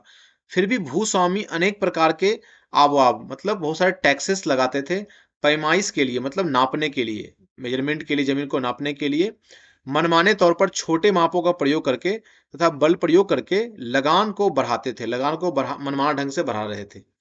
तो इसका जो मेन कारण देखिए क्या था, फिर समझिए कि पावना के जो किसान थे बड़े रिच किसान थे वहां पे। कारण क्या था, वहां पे दोहरी फसल थी, दो क्रॉप निकलता था, और दूसरा वहां पे पटसन जूट का फलता फूलता व्यापार था। तो इससे किसान काफी वहां पे समृद्ध थे रिलेटिवली जो अन्य क्षेत्र थे बंगाल के। तो वहां के जो किसान थे वो 50% से अधिक, मतलब आधे से अधिक किसान, जो 1859 अधिनियम का एक्ट 10 था उसके तहत, ये अपने उस जमीनों पे दखल, एक तरह से मालिकाना हक उनका हो गया था। तो उसके बाद भी जो उसके भूस्वामी थे, मालिकाना हक तो नहीं था लेकिन उनका काफी दखल हो गया था उस पे। तो जो भूस्वामी थे उसके बाद भी, इतने के बाद भी, वो उनसे मनमाने ढंग से टैक्स वसूलते थे। उनके जमीन को नापने के लिए अपने मन से कुछ नए नए यूनिट्स का प्रयोग करते थे और लगान को बढ़ाते थे। उसके लिए बल प्रयोग, लठैत का भी प्रयोग करते थे। लठैत कहते हैं वहां पे बंगाल में, तो लठैत का भी प्रयोग करते थे। 1859 के बंगाल रैयत कानून में रैयतों को सुरक्षा दी गई थी, रैयतों को सुरक्षा दी गई थी। और यूसुफ शाही परगना था बंगाल का, उसमें कृषक लीग का गठन हुआ था और जमींदारों के विरुद्ध एक संगठित आंदोलन प्रारंभ हुआ था। यूसुफ शाही परगने से कृषक लीग का गठन करके जमींदारों के विरुद्ध आंदोलन प्रारंभ हुआ था। इसमें सिर्फ और सिर्फ जमींदारों पे ही टारगेट किया गया था। ब्रिटिश सरकार के प्रति अभी भी ये इनका कोई वैसा सख्त रवैया नहीं था। इनका मेन टारगेट थे जमींदार जो शोषण कर रहे थे। तो किसानों के प्रयासों से 1885 ईस्वी का बंगाल रैयत कानून पास होता है और लेफ्टिनेंट गवर्नर कैम्बेल के अगुवाई में जुलाई 1873 में किसानों की मांगों को जायज ठहराया जाता है। तो ये भी अपने आप में एक सफल विद्रोह था। कैम्बेल ने किसानों की मांगों को जायज ठहराया था, तो ये भी एक सफल विद्रोह था। नील वाला भी सफल विद्रोह था। इस आंदोलन में हिंदू तथा मुस्लिम दोनों सम्मिलित थे। अगेन आप देख रहे हैं कि बंगाल के कई हमने आंदोलन देखे जिसमें दोनों साथ साथ शामिल होकर के विद्रोह में पार्टिसिपेट कर रहे हैं। पावना आंदोलन में तीन नाम बहुत प्रमुख हैं। पावना आंदोलन में इसमें दो हिंदू नाम ईशान चंद्र रॉय और शंभुपाल तथा मुस्लिम में खुदी मुल्ला, ये तीन नाम इंपॉर्टेंट है। पावना आंदोलन में इन तीनों ने इनका नेतृत्व किया था।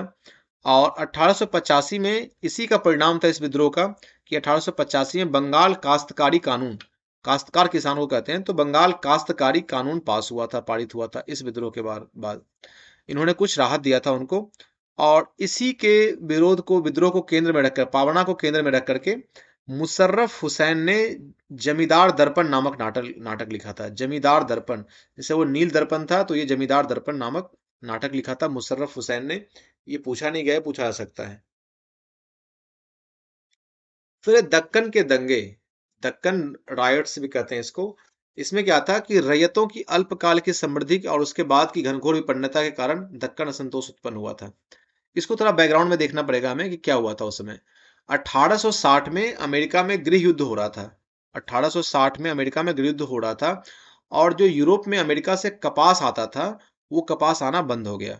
जब वहां पे कपास आना बंद हो गया तो दक्कन के कपास की मांग बढ़ गई।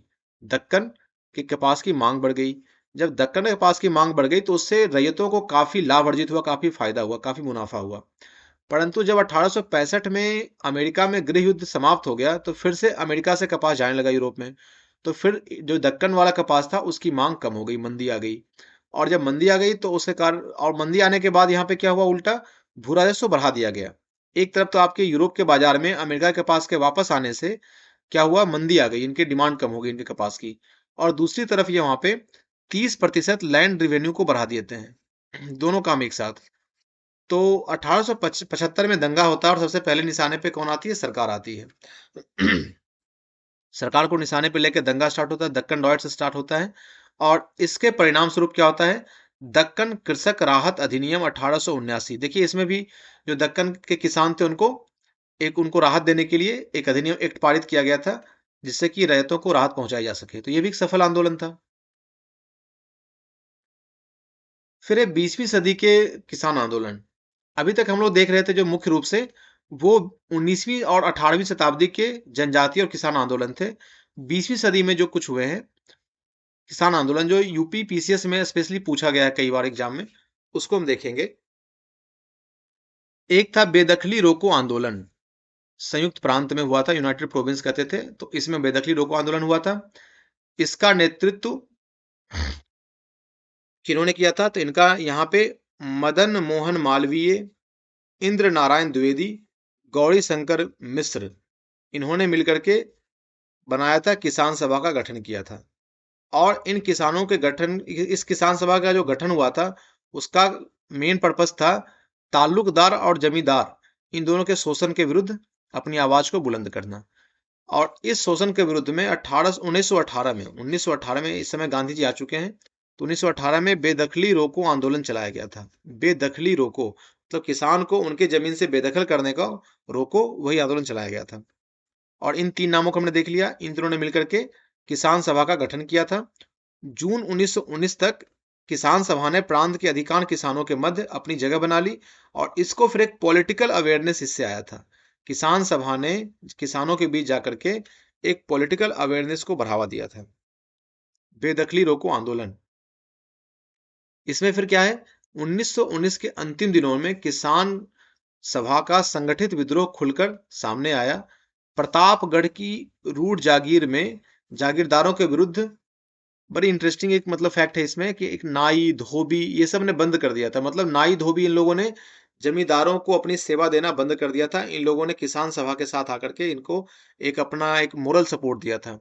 तो नाई और धोबी इन लोगों ने अपनी सेवाएं देनी बंद कर दी थी इन साहूकारों को और जमींदारों को। आगे इस सभा को बाबा रामचंद्र जैसे जुझारू नेता भी का भी साथ मिला। तो ये नाम कई बार पूछा गया एग्जाम में, तो इसको आप नोट डाउन कर सकते हैं। इन्होंने प्रतापगढ़ के किसानों को एकत्रित किया था और किसानों के एक जत्थे को नेतृत्व करते हुए इलाहाबाद पहुंचे थे। इसी क्रम में सरकार ने 1921 में अवध माल गुजारी संशोधन अधिनियम पारित कर किसानों को कुछ राहत देने का प्रयास किया था। देखिए, आप जब तक मांगेंगे किसी चीज को नहीं, तब तक आपको मिलेगा नहीं। जहां जहां विरोध हो रहा है वहां वहां, या तो कुछ जगह तो हम देखे, हमने हमने देखा कि अंग्रेजों ने बल का प्रयोग करके उसको दमन कर दिया, समाप्त कर दिया, लेकिन कई जगह पे उनको किस राहत भी देनी पड़ी वहां के किसानों को, वहां के जनजातीय लोगों को। तो इसमें भी कुछ ऐसा ही होता है कि 1921 में अवध माल गुजारी संशोधन अधिनियम पारित करके किसानों को राहत देने का प्रयास किया गया अंग्रेजों के द्वारा। माल गुजारी क्या होता है? टैक्स होता है, लैंड रेवेन्यू टैक्स होता है। फिर उसी में कड़ी में एका आंदोलन। ये सारे क्वेश्चन बार बार पूछे जाते हैं, यूपी सेंट्रिक एग्जाम जो है उसे पूछे जाते हैं। आरओ एआरओ के एग्जाम में भी इनको देख सकते हैं आप। तो एका आंदोलन जमींदारों के शोषण के खिलाफ, ये भी वही है। हरदोई, बहराइच तथा सीतापुर आदि क्षेत्रों में चलाया जाता है। इसमें किसान जो लोग थे गंगा जल की शपथ लेकर के, गंगा जल की शपथ लेकर संकल्प करते थे कि समय पर ही वो उचित लगान देंगे तथा बेदखली को स्वीकार नहीं करेंगे। जो उचित रिवेन्यू होगा, जो उचित टैक्स होगा, हम वही देंगे। जो भी अनावश्यक टैक्स लागू किया जाएगा हम उसको नहीं देंगे। तथा साथ ही साथ ये बोलते थे, शपथ लेते थे कि बेदखली को हम स्वीकार भी नहीं करेंगे। और ये करते थे, ये किसान गंगाजल को की शपथ लेते थे एका आंदोलन में। ये सब इंटरेस्टिंग फैक्ट हैं, कई बार एग्जाम पूछ लेते हैं कि किस में ऐसा होता था। वो जबरन मजदूरी का विरोध करने लगे, अपराधियों की मदद नहीं करने तथा पंचायतों के फैसले को मानने का भी संकल्प लेते थे। तो एक तरह से किसान अपने आप को यूनाइट कर रहे थे कि हम ज्यादा संगठित रहेंगे तो ज्यादा हम इफेक्टिवली उसका विरोध कर पाएंगे। इस आंदोलन का नेतृत्व प्रमुख रूप से पिछड़ी जाति के मदारी, पासी आदि जैसे नेताओं के हाथों से हुआ था। तो एक इंपॉर्टेंट इसका नेचर, स्वभाव प्रकृति ये भी थी कि जो आपके पिछड़ी जाति के लोग हैं, जैसे मदारी हो गया, आपका पासी हो गया, इन कम्युनिटी के लोगों ने भी इसका नेतृत्व किया, एक आंदोलन का नेतृत्व किया था। ये पूछा जाता है इस एग्जाम में। तो यह आंदोलन पहले के किसान आंदोलन से इस मायने भिन्न था कि इसमें छोटे मोटे जमींदार भी शामिल थे। छोटे छोटे जमींदार जो थे वो भी शामिल थे, तो कहीं ना कहीं वो भी बड़े जमींदारों के हाथों शोषित हो रहे थे। देखिए, सारे जमींदार गलत नहीं थे। कुछ जमींदार ऐसे भी थे जो छोटे छोटे जमींदार थे, उन्होंने नील विद्रोह में भी समर्थन दिया था। कुछ साहूकारों ने धन प्रदान किया था नील विद्रोह में। आप देखेंगे उसमें जब उस नील दर्पण के नाटक को आप पढ़ेंगे तो उसमें काफ़ी आपको ऐसे वाक़ये मिलेंगे जो कि आप इंटेलेक्चुअल्स ने, जो छोटे-मोटे जमींदार थे उन्होंने, या जो छोटे-छोटे साहूकार थे उन्होंने भी समर्थन किया था आंदोलन का। तो ये इस मायने में अलग था। ये ऐसे जमींदार थे जो बढ़ी हुई लगान के बोझ से परेशान एवं सरकार से नाराज़ थे। लेकिन फिर सरकार ने दमनकारी नीति चलाई यहाँ भी, और 1922 आते-आते इस आंदोलन को खत्म कर दिया गया, और बाद में इसमें कुछ राहत किसानों को देने के लिए आगरा काश्तकारी अधिनियम 1926 में तथा 1939 में उत्तर प्रदेश काश्तकारी अधिनियम पारित किया गया था। ठीक है, एका आंदोलन के क्रम में हम इसको देखें। उसके बाद है मोपला विद्रोह। ये बहुत ही इंपॉर्टेंट विद्रोह है, इसके बारे में कई बार एग्जाम में क्वेश्चंस आता है। मोपला दोस्तों एक जगह है मालाबार तट पे। मोपला विद्रोह, मोपला किसान थे। ये आपका मालाबार तट में हुआ था। मालाबार तट कहाँ है? केरला में है। तो मोपला विद्रोह हुआ था आपके मालाबार तट पर, मोपला किसानों ने किया था। मोपला जो थे किसान थे, एक बार विद्रोह किया था। इसमें एक जो इसका नेचर है उसमें थोड़ा इंटरेस्टिंग फैक्ट है, बता दूं आपको कि उसमें जो जमींदार थे वो मेजरली हिंदू थे, और जो टीनेंट्स थे उनके, वो मेजरली आपके मुख्यतः मुस्लिम थे। मोपला जो कम्युनिटी थी, तो ये मुस्लिम थे। तो पहले इसकी जो प्रकृति थी वो एंटी लैंडलॉर्डिज्म, जमींदारों के विरुद्ध का एक ये इसका नेचर देखने को मिलता है। परंतु बाद में धीरे धीरे क्या हुआ कि ये एक कम्युनल रंग ले लिया इसने, और सांप्रदायिक हिंसा वहां पे काफी भड़क गई थी। तो इसको हम फैक्ट वाइज देखते हैं कि जमींदार जब चाहते उन्हें बेदखल कर देते और मनमाना लगान वसूलते थे, तरह तरह के अत्याचार करते थे मोपला टेनेंट्स पे। ठीक है, ये अगस्त 1921 की बात है। यद्यपि 19वीं सदी में मोपलाओं ने इन्हीं कारणों से विद्रोह किया था, परंतु 1921 के विद्रोह का स्वरूप थोड़ा भिन्न था। पहले 1920 में देखते हैं क्या होता है। 1920 में क्या है, मंजेरी, 1920 में मंजेरी में मालाबार जिला कांग्रेस का सम्मेलन होता है। मालाबार जिला कांग्रेस का सम्मेलन होता है, और वहां पे खिलाफत आंदोलन चल रहा है। कहाँ पे? हम लोग नेशनल मूवमेंट में देखेंगे, खिलाफत आंदोलन का चल रहा था आपका, और उसका समर्थन किया गया था। उसके समर्थन में महात्मा गांधी भी थे, शौकत अली थे, मौलाना अबुल कलाम आजाद थे। इन लोगों ने खिलाफत आंदोलन का समर्थन किया था जब अंग्रेजों ने अटैक किया था आपके ऑटोमन एम्पायर पे। तो उन्होंने यहाँ से सपोर्ट दिया था, उसका समर्थन किया था। तो उसी कड़ी में मंजेरी में मालाबार जिला कांग्रेस कमेटी का सम्मेलन हुआ, जहां पे खिलाफत आंदोलन का समर्थन किया गया था। किसानों की वाजिब मांगों का समर्थन करते हुए बड़े बड़े नेताओं ने, कांग्रेस के बड़े बड़े नेताओं ने इसका समर्थन किया था, सपोर्ट किया था उनकी मांग का, मोपला की मांगों का। और एक ऐसा कानून बनाने की मांग की गई थी जो कि जमींदार और काश्तकार, जो टीनेंट्स थे और जो लैंडलॉर्ड थे, उनके बीच का एक संबंध तय किया जाए। तो इसी के आलोक में खोजी कोड एक जगह है आपका केरला में, वहां पे काश्तकारों का एक संगठन बनता है, और उसके बाद इस तरह छोटे छोटे अन्य भागों में भी संगठन बनने लगते हैं। उसके बाद क्या होता है, ये बैठक आयोजित करके अपनी वाजी मांगों को, अपने हक की मांगों को उठाते हैं। और इधर क्या हो रहा है, खिलाफत आंदोलन भी जोर पकड़ता जा रहा है। गांधी जी, शौकत अली और मौलाना आजाद, इन नेताओं ने इस क्षेत्र का दौरा किया और इस आंदोलन का समर्थन किया। जो उनकी खिलाफत आंदोलन के साथ साथ जो ये उनके जो मुपला किसानों की जो मांग थी उसका भी समर्थन किया। 15 फरवरी 1921 को सरकार ने निषेधाज्ञा लागू कर दी और सभी प्रकार की बैठकों को रोक दिया, उसे प्रतिबंध लगा दिया। और इसी क्रम में सारे जो महत्वपूर्ण वहां के लीडर्स थे उनको भी गिरफ्तार कर लिया गया। तो सरकार के इस कदम का जो विरोध, सबसे बड़ा परिणाम हुआ कि जो स्थानीय मोपला नेता विरोध कर रहे थे इसका, उनके हाथ में ये चला गया, और अली मुस्लियार, सेना और पुलिस के जवानों को लेकर के अली मुस्लियार को गिरफ्तार। अली मुस्लियार वहां के लीडर थे, मोपला विद्रोह का नेतृत्व कर रहे थे। इसको आप याद रखिएगा, अली, इस नाम को, अली मुस्लियार को। इसको गिरफ्तार करने के लिए निरुरागढ़ी, एक मस्जिद का नाम है, वहां पे छापा मार दिया। मस्जिद में भी छापा मार दिया इन्होंने। तो वहां पे छापा मारा और उसके बाद फिर उसको गिरफ्तार किया। बदनाम जमींदार, विदेशी बागान मालिक तथा सरकारी प्रतिष्ठानों को निशाना बनाया गया।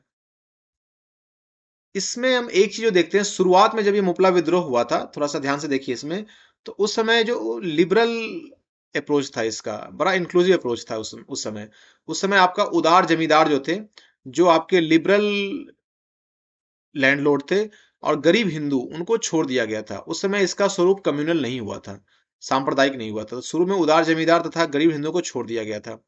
विद्रोही गांव गांव घूमते थे तथा जो जमींदार जो कुख्यात थे अपने एक्टिविटी के कारण, जो टैक्स वसूलने के कारण, उनको लूटते थे और उनको उनके घरों में आगजनी घटनाएं करते थे।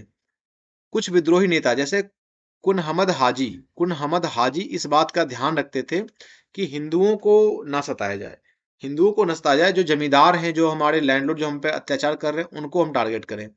लेकिन इसी हम देखते हैं जब सेकेंड स्टेप में आता है ये आंदोलन, सेकेंड स्टेज में जब आता है तो ये हिंदू विरोधी भावना इसमें देखने को मिलती है, सांप्रदायिक हो जाता है।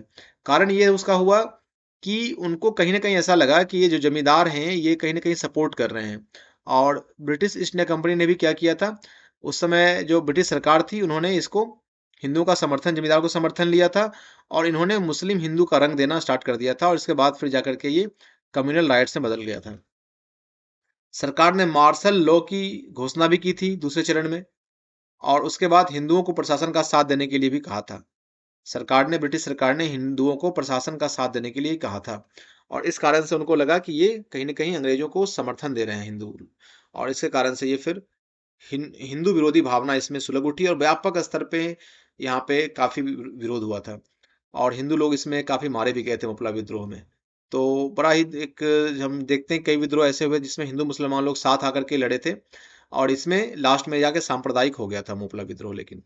तो इसका परिणाम हुआ कि मोपलाओं में पहले से सुलगती जो हिंदू विरोधी भावना थी वो भड़क उठी। इसमें ज़्यादा जो विद्रोही थे अशिक्षित थे, इलिटरेट थे, तो उनको उनके अंदर धार्मिक उन्माद पैदा करना उतना मुश्किल नहीं था।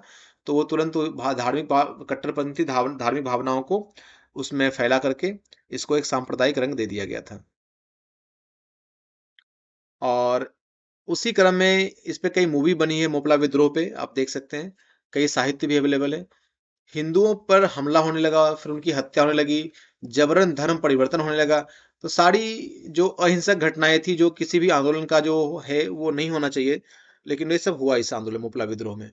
तो मोपला आंदोलन के सांप्रदायिक होने के कारण फिर बाद में भारतीय राष्ट्रीय कांग्रेस ने अपना समर्थन इससे वापस ले लिया था। शुरू में समर्थन दिया था, पर बाद में इन्होंने अपना समर्थन, राष्ट्रीय कांग्रेस ने अपना समर्थन वापस ले लिया था और इसी का लाभ उठा करके अंग्रेजों ने 1921 में मोपलाओं के विद्रोह को भारी दमन के साथ शांत कर दिया गया था अंग्रेजों के द्वारा। ठीक है दोस्तों, फिर इसके बाद हम देखते हैं कि मोपला विद्रोह खत्म होता है और इस तरह से हम देखते हैं कि किस तरह से भारत के अलग-अलग हिस्सों में जनजातीय जो थी विद्रोह हो चल रहा था, किसान आंदोलन चल रहा था, आपका सिविल आंदोलन मूवमेंट भी चल रहे थे, जिसको हम नेशनल मूवमेंट के टाइम पे भी कवर करेंगे। और कुछ धार्मिक आंदोलन चल रहे थे, जिसमें 2-3 नाम महत्वपूर्ण है। उसमें एक तो आपका है कूका आंदोलन, जो पंजाब में हुआ था, कूका आंदोलन।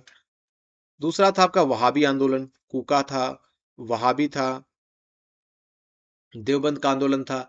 ये सब हम पढ़ेंगे जब सोशल और रिलीजियस रिफॉर्म पढ़ेंगे, उस क्लास में इसको कवर करेंगे।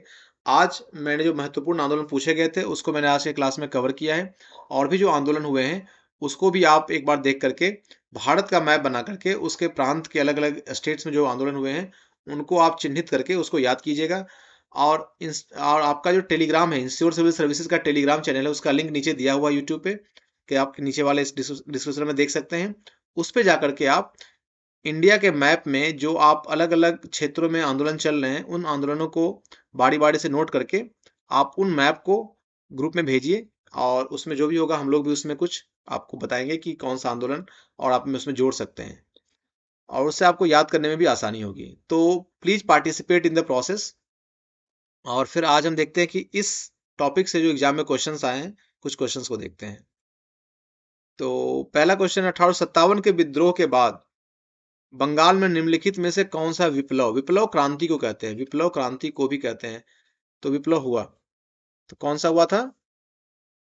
नील उपद्रव, नील विद्रोह। 1858 से 59 में ये हुआ था, नील विद्रोह हुआ था। और नील दर्पण जो लिखा था दीनबंधु मित्रा ने लिखा था, जो कि 1860 में प्रकाशित हुआ था। और हरिश्चंद्र मुखर्जी ने अपने हिंदू पैट्रियट पेपर में, न्यूज़पेपर में काफी उसका किसानों की जो स्थिति थी उसको दिखाया था। तो हमने इसको आज कवर किया है। तो ये क्वेश्चन आपके आईएएस के प्री में आ रखा है, देखिए आप इस क्वेश्चन को। नेक्स्ट है आपका, नील कृषकों की दुर्दशा पर लिखी गई पुस्तक नील दर्पण के लेखक कौन थे? तो दीनबंधु मित्र थे। बंकिम चंद्र चटर्जी ने लिखा था आनंद मठ, वो सन्यासी विद्रोह पर आधारित था। ये आपका नील कृषकों की दुर्दशा पर लिखी गई थी नील दर्पण, और इसको लिखा था दीनबंधु मित्र ने। निम्नलिखित में से किसने अपनी कृतियों द्वारा सन्यासी विद्रोह को ख्याति प्रदान किया? तो बंकिम चंद्र चटर्जी ने आनंद मठ में सन्यासी विद्रोह का जिक्र किया है और उसी वहीं से लिया गया हमारा वंदे मातरम। ये आपके यूपी पीसीएस मेंस 2017 में लिखा गया है, आया है क्वेश्चन। बंकिम चंद्र चटर्जी के प्रसिद्ध उपन्यास, इसी क्वेश्चन को अलग अलग रूप में पूछा जाता है। तो यही है कि आनंद मठ का कथानक किस पे आधारित है? तो ये सन्यासी विद्रोह पर आधारित है। ये भी रिसेंटली क्वेश्चन पूछा गया है। नेक्स्ट आपका फराजी कौन थे? हमने देखा था फराजी नेतृत्व किन्होंने प्रदान किया था? बाद में दादू मियां, जो कौन थे? हाजी सरियतुल्लाह के अनुयायी थे। फराजी कौन थे? हाजी सरियतुल्लाह के अनुयायी थे। बाद में हाजी सरियतुल्लाह के पुत्र दादू ने इसका नेतृत्व किया था, फराजी आंदोलन का नेतृत्व किया था। मानव बलि प्रथा का निषेध करने के कारण अंग्रेजों के विरुद्ध विद्रोह करने वाली जनजाति का नाम। देखिए हमने आज इसको कवर नहीं किया है, खोंड जनजाति। तो कई ऐसे और भी विद्रोह हुए हैं, जनजातीय विद्रोह और पिजन मूवमेंट, जो ऐसा गडकरी विद्रोह है महाराष्ट्र में हुआ था, तो हमने इसको कवर नहीं किया है। तो आप इन नामों को भी, मैंने पहले ही बताया आपको कि इंडिया के मैप पे अलग अलग विद्रोहों को आप उस पर चिन्हित करें और उस मैप को आप ला करके उसके पीडीएफ को टेलीग्राम के चैनल पे हमारे साथ शेयर करें। It will be a great homework for all of the students. मानव बलि, खोन जनजाति ने इसका विरोध किया था। तो खोन जनजाति तमिलनाडु से लेकर बंगाल तक फैले हुए थे, सुदूरवर्ती और घने जंगलों में। इनके अंदर एक प्रथा थी, मानव बलि की प्रथा देते थे, ये करते था, ये प्रचलित था। तो उसका विद्रोह किया था अंग्रेजों ने। तो इसका अंग्रेजों ने इसको हस्तक्षेप किया था उनके इस पारंपरिक और मान्यताओं में। तो उसका इन्होंने विद्रोह किया था, खोन जनजाति। देखिए क्वेश्चन कहाँ कहाँ से पूछा जा रहा है। कोल विद्रोह, कोल विद्रोह का नेतृत्व किन्होंने किया था? कोल विद्रोह का नेतृत्व किया था बुद्धू भगत ने, बुद्धू भगत ने। ठीक है। नेक्स्ट है आपका संथाल विद्रोह का नेतृत्व किसने किया था? कोल कहाँ थे? कोल भी थे आपके झारखंड की जनजाति है। संथाल विद्रोह का नेतृत्व किसने किया था? संथाल परगना वाले क्षेत्र में था संथाल विद्रोह। भागलपुर से लेकर राजमहल की पहाड़ियां, दामने कोह कहते हैं इसको। तो संथाल विद्रोह का नेतृत्व किन्होंने किया था? सिद्धू एंड कानू। शिबू सोरेन तो बहुत ही रिसेंट के हैं, इन्होंने नहीं किया था। झारखंड जो अलग हुआ था उसमें इनका काफी बड़ा योगदान रहा था शिबू सोरेन का। उन्होंने झारखंड को अलग करने का, बिहार से अलग करने के का जो आंदोलन चला था उसके ये बड़े इंपॉर्टेंट लीडर थे शिबू सोरेन। सिद्धू एवं कान्हू, ये बड़े इंपॉर्टेंट नाम है। इन्होंने संथाल विद्रोह का नेतृत्व किया था। सिंधु कान्हू एंड मुर्मू एक यूनिवर्सिटी है झारखंड में, बहुत ही फेमस यूनिवर्सिटी है। संथाल विद्रोह के शांत हो जाने के बाद औपनिवेशिक शासन द्वारा कौन से उपाय किए गए? देखिए आईएएस प्री 2018 का क्वेश्चन, इतना रिसेंटली क्वेश्चन पूछा गया है। यहाँ से क्वेश्चन अब काफी आने लगे हैं क्योंकि इसमें सोशल, कहीं ना कहीं सोशल एक एंगल है और जिसका अब काफी इंपॉर्टेंस बढ़ता जा रहा है एग्जाम में, कि जो भी सोशल रिफॉर्म्स हैं, रिलीजियस रिफॉर्म्स हैं, जो भी आपके पीजेंट्री रिफॉर्म्स हैं, इनको, इन पे बहुत बल दिया जा रहा है अब एग्जाम्स में। तो संथाल परगना नामक राज्य क्षेत्रों का सृजन किया गया अलग से। तो दिस इज राइट।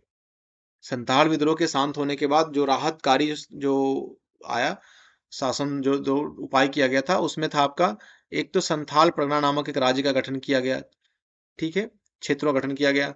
और दूसरा कि संथाल का जो जमीन है, संथाल के लोगों का जो जमीन है, वो किसी भी गैर संथाली को ये भूमि नहीं दिया जाएगा, आप नहीं अंतरित कर सकते हैं। तो ये भी गैर कानूनी हो गया। तो ये दोनों स्टेटमेंट सही हैं। Both 1 and 2, C is the right answer. Ulgulan, देखिए हमने पढ़ा था इसको, उलगुलन। मुंडा विद्रोह में हमने पढ़ा था, बिरसा मुंडा ने नेतृत्व किया था उलगुलन का। इसको महाविद्रोह भी कहते हैं, मुंडा विद्रोह भी कहते हैं, इसको उलगुलन विद्रोह भी कहते हैं। तो इसका नेतृत्व किन्होंने किया था? बिरसा मुंडा ने। मुंडा विद्रोह भी इसे कहते हैं। तो बिरसा मुंडा ने इसका नेतृत्व किया था। तो इस तरह से दोस्तों हमने देखा कि जो इस टॉपिक से क्वेश्चन, बहुत सारे क्वेश्चंस और भी आए हैं इसमें। तो हमने देखा आप लोग भी सोल्व करें इसको, और जो भी नए विद्रोह हैं उसका आप नाम अपने इंडिया वाले मैप में चिन्हित करके हमारे साथ साझा करें टेलीग्राम के चैनल पे। और इसी के साथ हम आज की क्लास को यहीं पे स्टॉप करते हैं, फिर मिलते हैं नेक्स्ट क्लास में। तब तक के लिए थैंक यू वेरी मच, और आप लोग पढ़ाई जारी रखें, पढ़ाई करते रहें। जय हिंद।